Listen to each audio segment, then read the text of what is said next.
So for those of you who don't know, high school is often a crucial part of everyone's life, very much so like kindergarten, where the table you sit at has ultimately chosen your life.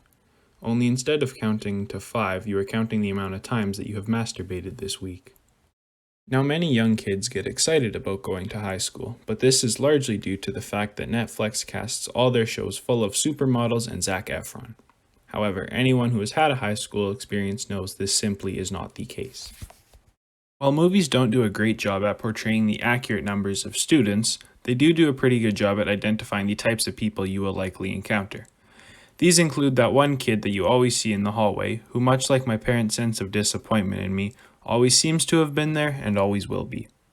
Next to this, you have the nerds, who basically seem to live in class and have clearly never heard of face wash. They will cry over a 98 while I'm sitting there in class with a 60, thinking about all the types of shows that I'm going to watch later that evening. Now, we also have the super attractive popular girls, who I never seem to have any classes with. Now, Wayne Gretzky once said, "You miss 100% of the shots you don't take." So I'll usually just give them my homework, or when I awkwardly bump into them and they ask how I'm doing, I'll say good, and then imagine us getting married together and flying to a foreign country. Among these, we have the jocks, which I basically am despite my lack of a sexual life.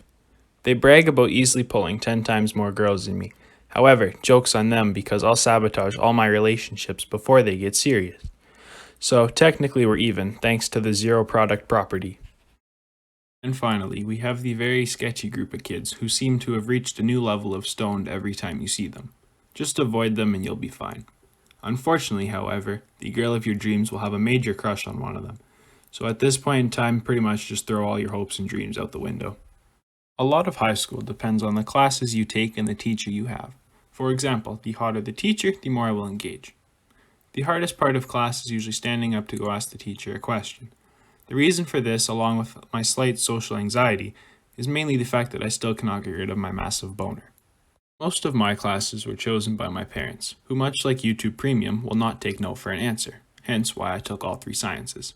However, I love my parents and they do put a smile on my face when I push them down the stairs. The worst part about high school for me was the presentations you were forced to do in class. Now my advice is to not partner with the depressed emo kid, as you'll never be quite sure if they will actually make it all the way to presentation day. So yeah, that's pretty much high school in a nutshell. If you like this video and you want to see more, please hit that like button and consider subscribing.